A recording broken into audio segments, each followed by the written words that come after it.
Hey guys, welcome back to the AR YouTube channel. और Airbus A320 का एक विमान टेक ऑफ करते ही पंछियों के एक झुंड से टकरा गया। सारा का सारा इंजन डेड हो गया। इस प्लेन की रफ्तार इतनी भी नहीं थी कि वो किसी एयरपोर्ट में ग्लाइड करके पहुंच सके।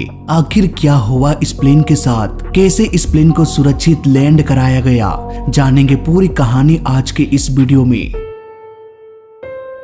15 जनवरी 2009 LaGuardia airport, New York. US airways flight 1549 take off करने के लिए तैयार हो गया। प्लेन को कार्लोट डगलस इंटरनेशनल एयरपोर्ट जाना था। इस प्लेन को 57 वर्षीय कैप्टन सूली उड़ा रहे थे। इनके पास करीब 19,600 फ्लाइट आवर का एक्सपीरियंस था। वो एक बेहतरीन पायलट होने के साथ साथ एक बेहतरीन ग्लाइडर पायलट भी थे। वहीं फर्स्ट ऑफिसर जेफरी थे, इनके पास भी 20,000 फ्लाइट आवर का एक्सपीरियंस था। प्लेन में 150 पैसेंजर्स एक एक करके सवार होने लगे। जल्द ही प्लेन को टेक ऑफ परमिशन भी मिल गया। कुछ ही मिनटों में ये रनवे 4 की ओर निकल पड़ा। 3:25 US एयरवेज ने टेक ऑफ किया और करीब 1 मिनट में ही 700 फीट ऊपर चला गया। विजिबिलिटी बहुत अच्छी थी। कैप्टन सूली ने कहा कि what a view of the Hudson today. उड़ान के करीब 2 मिनट बाद ही पंछियों का एक झुंड तेजी से आकर प्लेन से टकरा गया। इस वक्त प्लेन की ऊंचाई 2818 फीट था। अचानक पायलट्स को ऐसा लगा जैसे पूरा विंड स्क्रीन पंछियों से ही कवर हो गया हो। पूरे प्लेन में टकराने की आवाजें सुनाई देने लगी। इसके साथ साथ हुआ एक जोरदार धमाका। ये धमाका हुआ था इंजन में। तेजी से इंजन से आग निकलने लगी। इसके बाद सब कुछ शांत हो गया। कैप्टन ने तुरंत ही मेडे कॉल किया और कहा कि हमारे प्लेन में बर्ड स्ट्राइक हुआ है। हम दोनों इंजन खो चुके हैं। ATC ने कहा कि प्लेन को वापस ले आओ, सारा का सारा रनवे खाली है। कैप्टन ने जवाब देते हुए कहा कि हम वापस लगार्डिया एयरपोर्ट आ रहे हैं। पर जल्द ही उन्होंने अपना डिसीजन बदल लिया और ATC से कहा कि हमारे प्लेन की ऊंचाई उतनी अधिक नहीं है कि हम एयरपोर्ट तक पहुंच पाएं। हालांकि प्लेन का स्पीड अभी भी इतना अधिक था कि इंजन फेलियर के बाद भी 19 सेकेंड्स तक ये प्लेन बिना इंजन के क्लाइंब करता रहा और इस तरह से ये 3060 फीट के एल्टीट्यूड तक पहुंच गया। इसके बाद ये प्लेन धीरे धीरे नीचे आने लगा। दोस्तों, एक प्लेन इंजन के बगैर कुछ भी नहीं, इसीलिए कैप्टन ने प्लेन के कंट्रोल को अपने हाथों में ले लिया और चेकलिस्ट में ये देखने लगा कि इंजन को रीस्टार्ट कैसे किया जाए। चेकलिस्ट बेसिकली एक पेपर होता है, हालांकि आजकल डिजिटल टैबलेट में भी आ चुका है। इसमें पूरा का पूरा प्रोसेस लिखा होता है कि किस प्रकार के इमरजेंसी में पायलट को कौन कौन सा एक्शन लेना चाहिए। इससे एक फायदा ये भी हो जाता है कि कोई भी प्रोसेस पायलट्स मिस नहीं करते। पर इस मामले में US एयरवेज की किस्मत इतनी अच्छी नहीं थी। इंजन को रीस्टार्ट करने का प्रोसेस तो था, पर वो हाई एल्टीट्यूड के लिए था। हाई एल्टीट्यूड में पायलट्स के पास बहुत समय होता है। वो अच्छे से सोच विचार करके सही डिसीजन ले सकते हैं। लेकिन US एयरवेज तो सिर्फ 3000 फीट के एल्टीट्यूड पर था और वो भी तेजी से नीचे आ रहा था। इट मींस इंजन को रीस्टार्ट करने के बारे में तो भूल ही जाओ। कैप्टन ने कहा कि जिस रफ्तार से हम नीचे आ रहे हैं, मुझे नहीं लगता कि हम लगार्डिया एयरपोर्ट पहुंच पाएंगे। इसलिए पास में एक और एयरपोर्ट है जो कि थोड़ा सामने भी है। ये एयरपोर्ट था न्यू जर्सी में। जल्द ही कैप्टन ने ये कैलकुलेशन भी कर लिया कि हमारा प्लेन न्यू जर्सी भी नहीं पहुंच पाएगा। हमारे पास बस एक ही रास्ता है और वो रास्ता था प्लेन को हुडसन नदी में उतार देना। कैप्टन ने ATC से कहा कि हम हुडसन नदी में उतरने वाले हैं। हुडसन रिवर को पार करने के लिए एक ब्रिज बनाया गया है, जॉर्ज वाशिंगटन ब्रिज। प्लेन इस ब्रिज से सिर्फ 900 फीट के ऊपर से गुजरा। अब फ्लाइट क्रू ने पैसेंजर्स को ये चेतावनी दिया कि हम नदी में लैंड करने वाले हैं, इसलिए कोलिजन के लिए तैयार रहें। उधर ATC ने सारे कोस्ट गार्ड को इन्फॉर्म कर दिया कि भाई लोग तैयार हो जाओ, रेस्क्यू मिशन का समय आ चुका है। अब प्लेन 230 किलोमीटर पर आवर की स्पीड से धीरे धीरे नीचे आने लगा। प्लेन को पानी में सुरक्षित लैंड कराने के लिए स्पीड को एज पॉसिबल कम रखना पड़ता है ताकि सॉफ्ट लैंडिंग हो सके। नहीं तो प्लेन जैसे ही पानी में टच डाउन करेगा, वो बाउंस करके ऊपर उठ सकता है। ऐसे में प्लेन के कई टुकड़े भी हो सकते हैं। कैप्टन एक बेहतरीन पायलट के साथ साथ एक बेहतरीन ग्लाइडर भी थे। उन्हें पता था कि कैसे मुझे प्लेन को पानी में उतारना है। प्लेन बेसिकली एक खोखला ढांचा होता है जिसमें बहुत सारी हवा भरी होती है। यही वजह है कि प्लेन को पानी में भी लैंड कराना संभव हो पाता है। बस ध्यान ये देना पड़ता है कि प्लेन के सारे होल्स बंद हो। फॉर एग्जाम्पल लैंडिंग गियर को क्लोज रखना पड़ता है क्योंकि लैंडिंग गियर का डोर इतना बड़ा होता है कि बहुत सारा पानी प्लेन के अंदर घुस सकता है और प्लेन चंद मिनटों में ही डूब सकता है।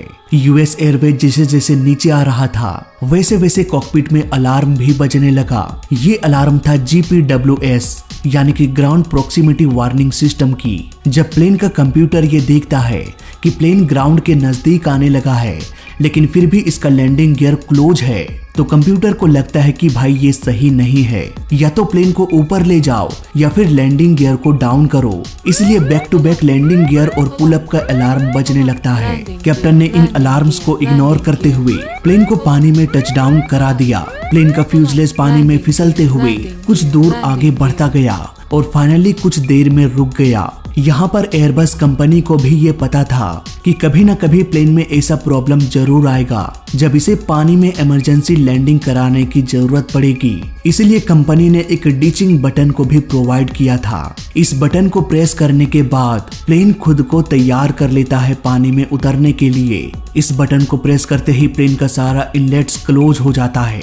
आउटफ्लो वल्व जहां से हवा बाहर जाती है उसे भी और इस जैसे बहुत सारे वल्व्स को बंद कर देता है ये बटन। कैप्टन ने इस बटन को प्रेस कर दिया था ताकि प्लेन में जल्दी से जल्दी पानी ना भरे और थोड़ा और समय मिल सके पैसेंजर्स को बाहर निकालने के लिए। प्लेन जैसे ही पानी में रुका, कैप्टन ने कॉकपिट के डोर को ओपन किया और कहा कि जल्दी से बाहर निकलो। धीरे धीरे पैसेंजर्स बाहर निकलने लगे और प्लेन के बॉडी के ऊपर ही सवार हो गए। कुछ ही मिनटों में बोट्स आ गई। उधर प्लेन के लेफ्ट डोर के खुल जाने से पानी तेजी से प्लेन के अंदर भरने लगा, लेकिन कुछ ही देर में ही सारे पैसेंजर्स को प्लेन से बाहर निकाल लिया गया। एक पैसेंजर व्हील चेयर में भी था, उस शख्स को भी बाहर निकाल लिया गया। इसके बाद कैप्टन 2-4 बार प्लेन के अंदर चक्कर लगाया कि कहीं कोई पैसेंजर छूट तो नहीं गया। फाइनली कैप्टन वो आखिरी इंसान थे जिसे इस डूबते प्लेन से बचाया गया। प्लेन तो पानी में डूब गया और 155 लोगों के बैग्स लगेज भी पानी में डूब गया। इसलिए कंपनी ने $5000 पैसेंजर्स को दिया ताकि नुकसान की थोड़ी भरपाई हो सके। इवन टिकट के जितने भी पैसे लगे थे वो भी रिफंड कर दिया गया। घटना के 2 दिन बाद यानी कि 17 जनवरी को बड़े बड़े क्रेन की मदद से इस प्लेन को बाहर निकाला गया। प्लेन का लेफ्ट इंजन उखड़ के अलग हो चुका था। घटना के 7 दिनों बाद इस टूटे हुए इंजन को भी ढूंढ निकाला गया। वहीं राइट साइड का इंजन उतना डैमेज नहीं हुआ था कि वो रीस्टार्ट भी नहीं हो सके। पायलट को दोनों इंजन डेड बस इसीलिए बता रहा था क्योंकि राइट साइड के इंजन का सेंसर खराब हो चुका था और वो सही इंडिकेशन नहीं दे रहा था। इसलिए कैप्टन को लगा कि दोनों इंजन डेड हो गया है कि उसे रीस्टार्ट किया जा सकता था। इंजन में बर्ड्स का ढेर सारा सैंपल पड़ा हुआ था। इसके डीएनए टेस्ट के बाद ये पता चला कि ये बर्ड्स कनाडा गीज थे। इन बर्ड्स का वजन काफी भारी होता है, पर क्या ये इंजन इतने भारी भरकम बर्ड स्ट्राइक को नहीं झेल सकता? दोस्तों, इंजन के टेस्टिंग के दौरान मरे हुए पंछियों को भी इंजन के अंदर डालकर ये देखा जाता है कि कहीं ये पंछी इंजन को डैमेज तो नहीं कर रहा। लेकिन टेस्टिंग के दौरान इतने भारी भरकम और इतने भारी मात्रा में पंछियों को डालकर टेस्टिंग नहीं किया गया था। इस हादसे के बाद इन पंछियों को ट्रैक किया गया और न्यूयॉर्क में ही 17 ऐसे लोकेशंस को फाइंड किया गया जहां भारी मात्रा में कनाडा गीज पंछी रहती थी। इन लोकेशन में करीब 2000 अंडे मिले। इन सारे अंडों के ऊपर ऑयल डाल दिया गया और वापस से उन अंडों को घोंसलों में रख दिया गया।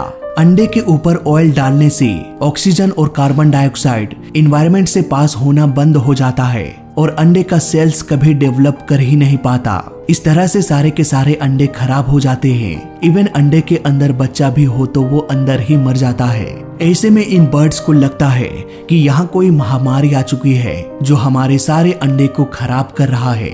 इसलिए वो पंछी अपने वंश को बचाए रखने के लिए वो जगह ही त्याग देते हैं। कुछ इस तरह से जुगाड़ लगाकर सारे के सारे पंछियों को एयरपोर्ट से दूर भगाया गया। ये टेक्निक भी काम आता है पंछियों को एयरपोर्ट से दूर भगाने में। इसी तरह से और भी कई तरीके होते हैं, जैसे कि एयरपोर्ट में पटाखे जलाना, फल देने वाले सभी पेड़ों को काट देना ताकि पंछियों को खाने के लिए फल फूल ना मिल सके, बड़े बड़े स्पीकर लगाकर शेर चीता जैसे जानवरों की आवाजों को बजाना ताकि पंछी डर कर भाग जाए। इसी तरह से बहुत सारे पैतरे अपनाए जाते हैं एयरपोर्ट्स में। हालांकि इस पर भी मैंने एक डिटेल्ड वीडियो बना रखा है, लिंक मिल जाएगा डिस्क्रिप्शन में। इस हादसे को देखते हुए करीब 70,000 बर्ड्स को पूरी दुनिया में मार डाला गया। उधर एनटीएसबी ने 13 बार फ्लाइट सिमुलेटर में प्लेन को उड़ाया। ठीक उसी तरह से जैसे कि यूएस एयरवेज फ्लाइट 1549 के साथ हुआ था। इस सिमुलेशन का मकसद था ये देखना कि क्या वाकई में यूएस एयरवेज एयरपोर्ट तक नहीं पहुंच पाता। इस लोकेशन में 13 बार सेम उसी तरह से प्लेन को उड़ाया गया, लेकिन सिर्फ 7 बार ही प्लेन एयरपोर्ट तक पहुंच पाया। फाइनली उन्हें भी ये जवाब मिल गया कि कैप्टन ने उस वक्त जो भी डिसीजन लिया वो सही डिसीजन था। इस तरह से सभी पायलट्स और क्रू मेंबर्स रियल हीरो बन गए। इस रियल इंसिडेंट पर कई सारे डॉक्यूमेंट्रीज और फिल्में भी बन चुकी है। तो ये थी कहानी यूएस एयरवेज फ्लाइट 1549 की। फिलहाल इस वीडियो में अभी तक के लिए बस इतना ही। जय हिंद, वंदे मातरम।